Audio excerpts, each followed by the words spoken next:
Hello and welcome to the Headache Doctor Podcast. I'm Dr. Taves, and I'm usually joined by Dr. Storsbach. She is not in today because we got over 10 inches of snow, and so this podcast I'm doing solo, back to the old days. I don't want to say good old days because it has been an improvement with Dr. Storsbach. It's been awesome having her on the podcast. As always, it's our mission to educate and empower everyone with headaches and migraines to break free from a life of fear and dependence and thrive in everything you do. And on today's podcast, I think this is going to be a popular one because I was reflecting on some of the common questions that I get in the clinic. And one of the most common questions is, how does this type of neck problem occur? So patients come in, they have headaches, migraines. We explain the neck issue that they're experiencing, and they ask, how did it come to be this way? Which is a very good question. It's something we've talked about before on the podcast, but I wanted to just bring it up again and review it. And what I wanted to do in addition to that is, one of the things I tell people all the time is that the dentist gets nearly everyone to brush their teeth and floss. And that's, you brush your teeth and floss if you want to keep your teeth, if you want to have a healthy mouth. And physical therapists, so in my world, I want my two things that everyone should be doing. And so the second half of this podcast is going to be two things everyone with headaches and migraines should do, and then two things everyone with headaches and migraines should be aware of. So two things everyone with headaches and migraines should do, so very practical stuff, and then two things everyone with headaches and migraines should be aware of. But we will start the podcast diving into why this neck injury occurs in the first place, because that can be a mystery to a lot of people. You're thinking, I haven't necessarily had like any major neck injury or that sort of thing, or maybe you had a car accident, but you didn't walk away from it with headaches within a week or so, and so you're not necessarily connecting it to that major event. You're sort of in this zone of not understanding where it may have come from, even though you think you might have this neck issue. So there's going to be two primary methods that we're going to talk about as far as like cause, or what initially triggered, or the onset of this neck issue. What caused the neck issue in the first place? And without going into too much detail, the neck, when we turn our head, when we look up and down and side bend, there's specific movements within each joint. The upper two joints have lost that motion, and typically it's worse on one side or the other. And so restoring that mobility, this is a very simplified version of what we do, but restoring that mobility to those upper two joints is where we focus our energy and what we educate people on. So how did those two joints get tight? Well, the first thing we'll talk about is whiplash injuries. And this can be oftentimes connected to car accidents. And car accidents where you may walk away from and be like, you know what, my neck's a little sore, it definitely resulted in like a whiplash type of event happening, but maybe you don't really feel like you need to get a workup or anything checked out. And if you do, they might not catch that your neck had some trauma to it. So whiplash injury, also known as a whiplash associated disorder, WAD, is one of the most typical injuries following a car accident. Especially like someone rear ends you, or from the side as well, can be really detrimental, especially when we think of the neck and how it functions. It's a neck injury. So this occurs when your neck kind of snaps back and forth, kind of like a whip-like motion.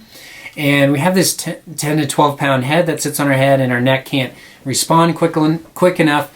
And so that results in trauma to the neck. So some of the symptoms that can be common following a whiplash injury: feeling dizzy, tired. You can have like mood changes, feeling irritated for no reason, depressed, things like that.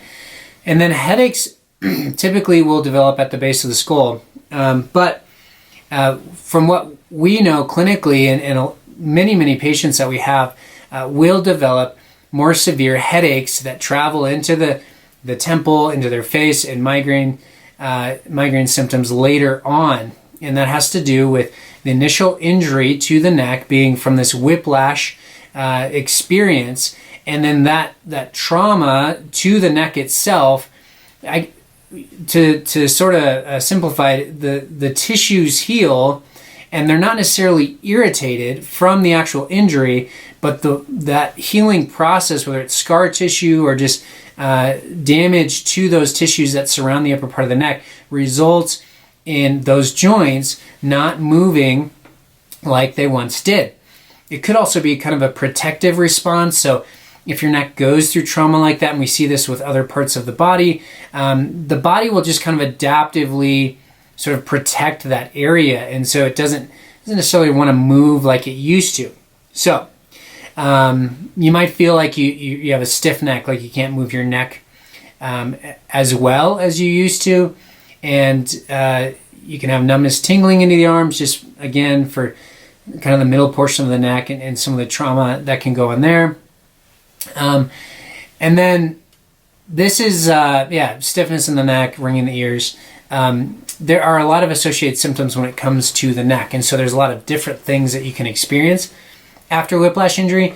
But for our purposes, understanding where your headaches or migraines came from, we want to understand that this type of injury, even if it doesn't result in you directly having a headache right after, it will result in some form of trauma to the neck, and the neck has to recover from that. And is it recovering properly? Well, oftentimes no. And I think that a lot of our patients, if I had to guess, maybe 40-50% of them can trace the onset of their symptoms, or at least an increase of their symptoms, to a car accident or some type of injury like this. And so it's intuitive for you who's listening to me talk about this, who has headaches and migraines, to think, well, yeah, I did have that car accident. After the car accident, they ramped up.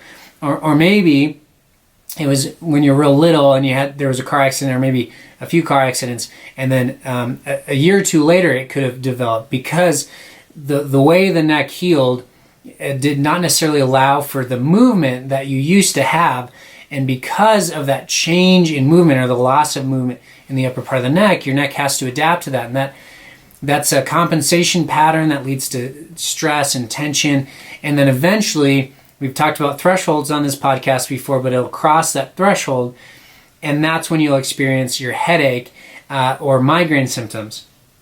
So, in addition to a whiplash injury, there is a second, and this is, if you've had a whiplash injury, you will definitely have contribution from this other cause of tightening of the neck. If you haven't had a whiplash injury, don't worry about it, because this second thing we're going to talk about impacts everyone with headaches and migraines.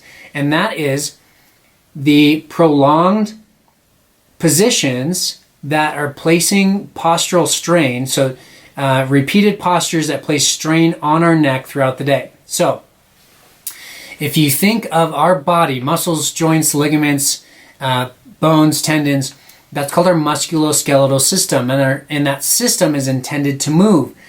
Now, what we find is when we don't move, or if we move in a repeated pattern over and over again without allowing our body to move in that opposite pattern, those two things, so not moving or repeating a motion over and over again without the opposite movement, those two things can lead to injury within the musculoskeletal system. Now, when it comes to the neck, what we see is that the upper part of the neck, I would say, because it's where most of our available motion is, that sort of makes it vulnerable for an injury to occur. So, for example, if you work at a desk job, you sit and your head is forward. That forward head position puts stress on the neck. Now, if you do that for, let's say, 3 hours, 4 hours a day, and maybe you break it up and every now and then you try to sit up a little bit straighter, even that 3 or 4 hours a day, over time, multiplied by years, is enough to cause these joints in your neck to not function the way they should, because those ligaments that are holding the joint together are adaptively shortening, because you're not telling them to shorten and lengthen, because that movement's not there. So like I said, everyone with headaches and migraines is going to be impacted by this to some level. If you don't have the whiplash injury or some sort of head or neck trauma in your history, then this can be the sole reason why you have headaches and migraines, why you have this neck issue, is because over time, these repeated patterns of just daily living that you put your body through, we don't realize that it's adding stress, tension every day to our neck. And we're not doing things in the opposite movement pattern. We're not doing things that are therapeutic to our body. And so over time, we develop these neck injuries, and that will lead to headaches and migraines. So there's kind of an in-between category, because you don't necessarily need to have this like bad car accident. And it's not, I'm sure a lot of you are thinking, well, I don't like sit all day. I'm pretty active. And I haven't had a bad car accident. So what's happening there? Well, likely so it's kind of like if you go to the dentist and you don't necessarily brush your teeth, but you have like a decent diet, maybe don't eat a ton of sugar. It's kind of like asking the dentist, like, why don't I get cavities? Because I have this okay diet. And they would say, well, you're not brushing, you're not doing something actively to counteract any stress that's built up, because life in general is just going to add stress to your neck. So over time, the musculoskeletal system, with age, there are changes that occur because of the stress that's placed on our body. I mean, talk to anyone who's in their later years of life, 70s, 80s, or later, and they can attest to the stress and strain and wear on their body. So some of this sort of stress on the neck is natural, but the problem is when it happens early in life, and that's where we see, like in adolescence or teens or college years, these issues are popping up, and that's where these, the headaches and migraines, the onset of them usually happens, and then it's impacting you through your most productive years of life, so your 30s, 40s, 50s. And so we want to keep the neck as healthy as possible and then sort of age appropriately. So meaning we want to see appropriate changes, or if we call them like, the stress and strain and wear on our musculoskeletal system, we want to make sure that's appropriate to your age. So if you're, if I have a 10-year-old that comes in with a very tight neck, I'm going to be a little bit more aggressive on my goals. I want them to move 100%. But if I have someone who's in their 60s, I'll focus more on symptoms, and I'll say, we're going to get a little bit of movement back in your neck, but we're not going to necessarily expect to have all 45 degrees or so. So where am I getting with this? Because it's maybe a little bit of a tangent.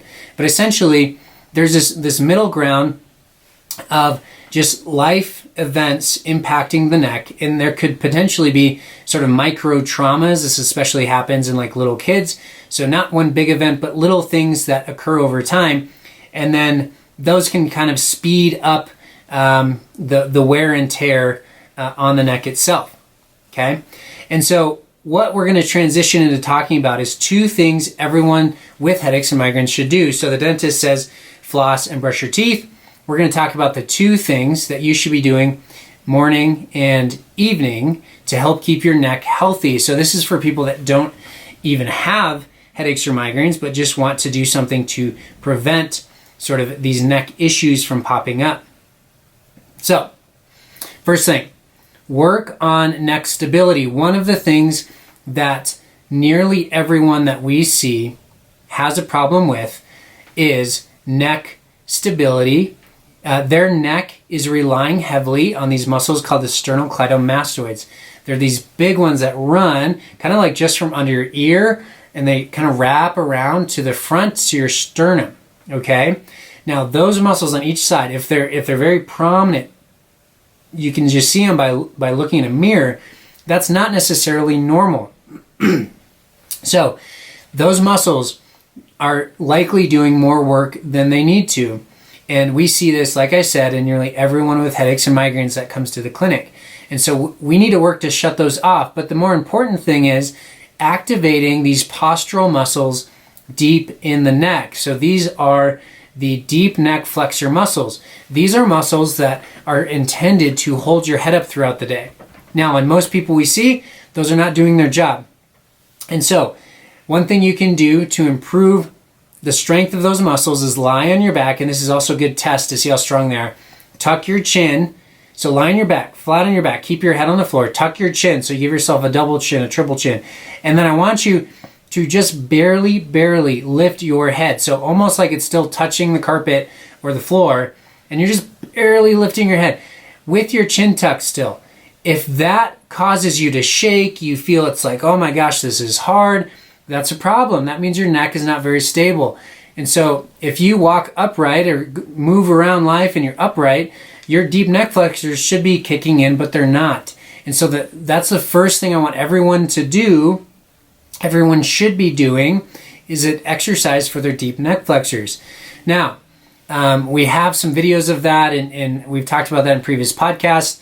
It is a tricky one, so it's one that I don't necessarily want you to there's nuances to it. So if you're like, hey, what are the details of this and what do I do? Then reach out to us and we can talk through what specifically that looks like. But for the sake of a podcast, lying on your back, tucking your chin, barely lifting, just seeing if you have a problem there is where you start. Number 2, everyone with headaches and migraines should be doing something for their pecs or their shoulders. So pretty much everyone we see will have a bias towards utilizing their pecs, their shoulders, and their movements throughout the day everything's forward. And so that forward motion of the shoulders is naturally going to cause tension to travel into the neck. So you should, if you have a foam roller, usually we recommend a 3-foot long foam roller. I want you to lie on your back, have your arms out to the side, kind of like you're making a snow angel. And I want you to feel, if you bring your arms up to about shoulder height or above, I want you to feel if there's stress or tension through the front of your shoulders. If that's true, this is really easy. Just stay in that position, take deep breaths, and stretch it out. Now you should do that a couple times a day. Again, that's maybe the flossing of the dentist world. You want to keep your shoulders healthy and you want to keep your neck strong, okay? Now these are separate things from, improving mobility, but they're more preventative and they help reduce tension. So those are the 2 things that through my career, if I can get to the point where there's kids' books like, dentists have, brushing your teeth, like my daughter has that book. These are probably the 2 things that I would recommend to everyone to keep your neck healthy. Okay, and then 2 things that everyone with headaches and migraines should be aware of. So just being aware of these things can help quite a bit. Number 1, you likely bias a head tilt in standing or sitting. So if you were to look at a mirror and evaluate what position your head was in, likely it's going to be tipped to one side. And we see more often that it's a little bit of a side bend to the right. It's subtle, so be picky. And you can even side bend left, side bend right, and evaluate which side you're more comfortable bending towards. And most of the time, it's probably going to be the right side, whereas the left side feels a little bit less comfortable. So being aware of this will help, because what we want you to do is distribute your weight evenly. When you're sitting or standing, when you're laying on the couch, watching TV, how is your head position? Is it tilted to one side or the other?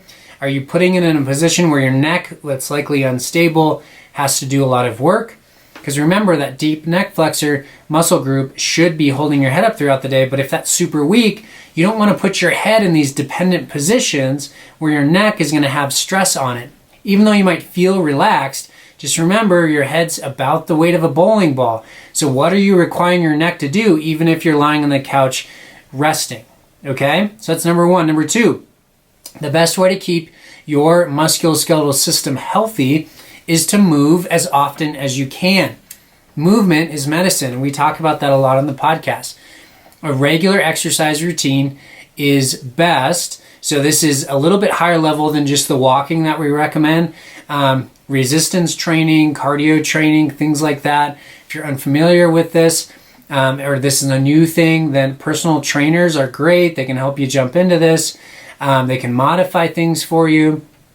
But even at its basic level, like daily walking, just moving your arms, moving your legs, getting out and moving, allowing your neck and your shoulders and everything, all these joints, all this musculoskeletal system that's supposed to be moving, let's get it moving, let's keep it moving, because it's these sedentary positions is where we get into issues.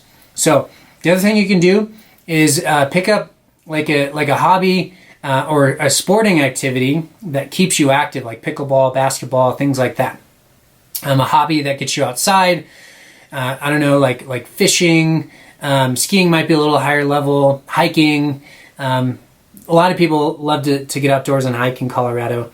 But find activities like that just keep you moving. Because the longer you're sedentary or on the couch or at your desk doing work, whatever it is, those sedentary positions will get you in trouble. And it might not be an immediate thing, but that will sneak up on you. Okay? So 2 things everyone should do. 2 things everyone with headaches and migraines should be aware of. And we talked a little bit about the origin of headaches and migraines. I think this is from my feedback I get from patients. I think these topics are some of the most, these are the most asked questions. And so hopefully this podcast is very informative and helpful. If it is, I want you to share it with someone. I want you to tell someone about this podcast that might be able to benefit from our information. And I want you to rate us, give us a review. And that way we can build traction when other people are searching for, what can I do to help with my headaches? Because there's a lot of stuff out there on medication and, whether it's, injections or whatever it may be, there's a lot of money into advertising that stuff. But what we want to do with our podcast is just educate people on these other options. So if you want to help us do that, please write us a review. Reach out to us if you need help or if you want to dive deeper into your specific situation. NoveraHeadacheCenter.com is the website, and you will find our contact info, and you can book an appointment directly on the site. Thank you for listening to the Headache Doctor podcast. I'm Dr. Taves. As always, it's our mission to educate and empower everyone with headaches and migraines to break free from a life of fear and dependence and thrive in everything you do.